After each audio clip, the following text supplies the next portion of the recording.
Hello guys, in this video I would like to show you some quick examples of how to set up the PrincipledVolume Shader.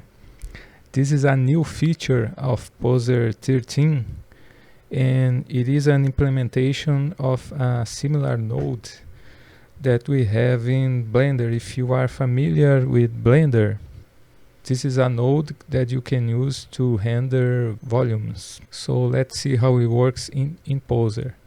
I have a simple scene here that I set up. These are just some primitives from the standard content, and I added an external and important as obj.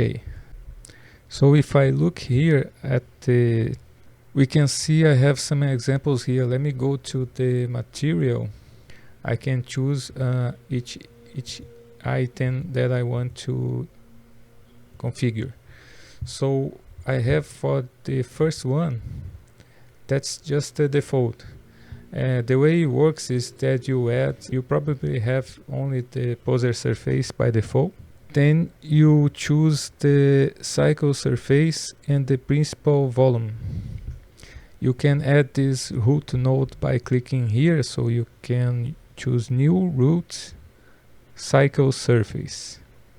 Okay, you add the cycle surface, and the PrincipledVolume Shader, you can find it here. It's the PrincipledVolume. So you add these two and connect. You have to connect with the volume. Okay. So I already did this. These are the default settings I'm using for this one here. Let me put in the center.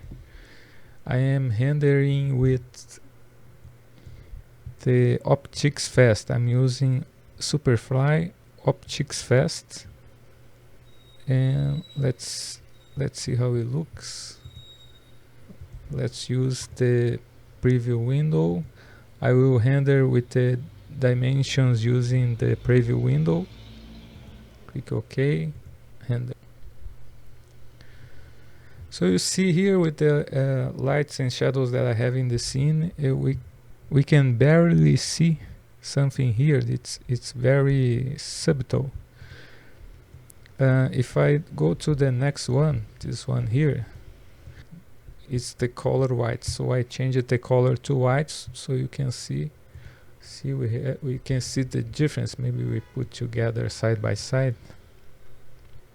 So this one is using color white. I just changed the color to white so you can see the difference. Now for the next one, density 10 and anisotropy -1. What happens is that when you change the density, you will see more definition of the volume. Okay, maybe if I increase the light, I'm just changing the background light intensity. Let's see how it looks. It's not too much. Maybe hide the wall. Let's hide the wall. Yeah, now you see without the wall we have more light. So this one here, I'm using density 10 and color white. That's what we see.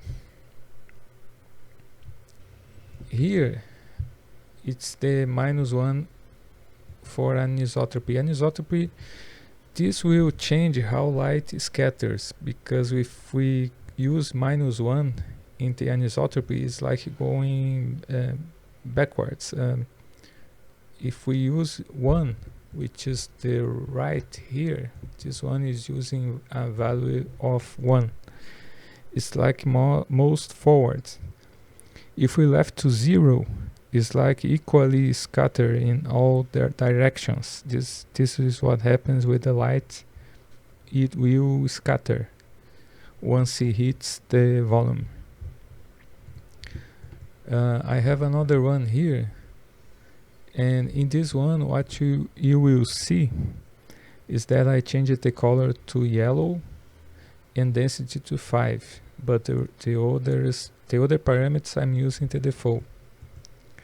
So that's what it looks you can see this is a way of having control over the color, because if I change, for example, to a blue, you can see how it is like green in reality. This one here, let's choose another one. Yeah, you can see you have control over the visuals. Okay, let's undo. Let's undo, left the yellow. Now let's see these other ones here. Here I have emission strength changed to 1. When we do strength to 1, what happens is that it activates the emission, so it will start using the emission with this color here and not yet using the black body. This is an example here. The other example I have is when we change the strength, the emission strength to 10. When we do this, it will exaggerate. We usually have, for real world similar environments, if you want to replicate something more predictable, you will use the value of 1.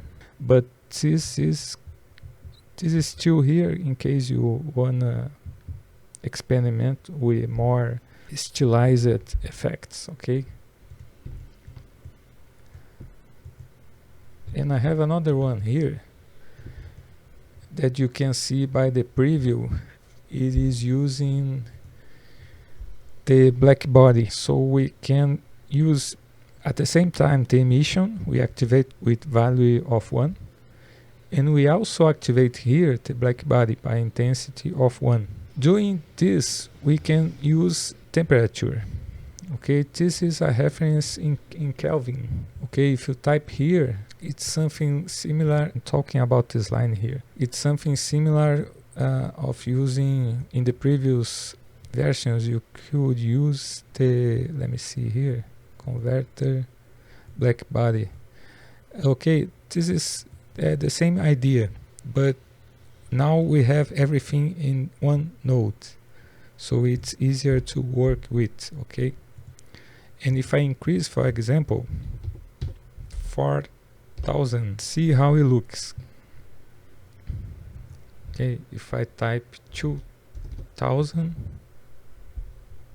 and enter, that's the result. Okay, so you have control over each parameter here, all in a single node. That's the principled volume node. For the letters, I just used some different materials on each part, and that's how I get this look. You can combine multiple parts and have mixed effects, and you can make some pretty cool things with this idea. The wall here, now using this wall, you can see it is kind of bricks, and the way I did this is the cycle surface. We have the principal BSDF connected to surface, and the cycles textures, there's an option to use brick texture, so you just change the colors here and it will look similar to a brick wall. You can find this texture here in this menu here. And that's it for today, guys. I hope you have some fun playing with Poser. Bye bye.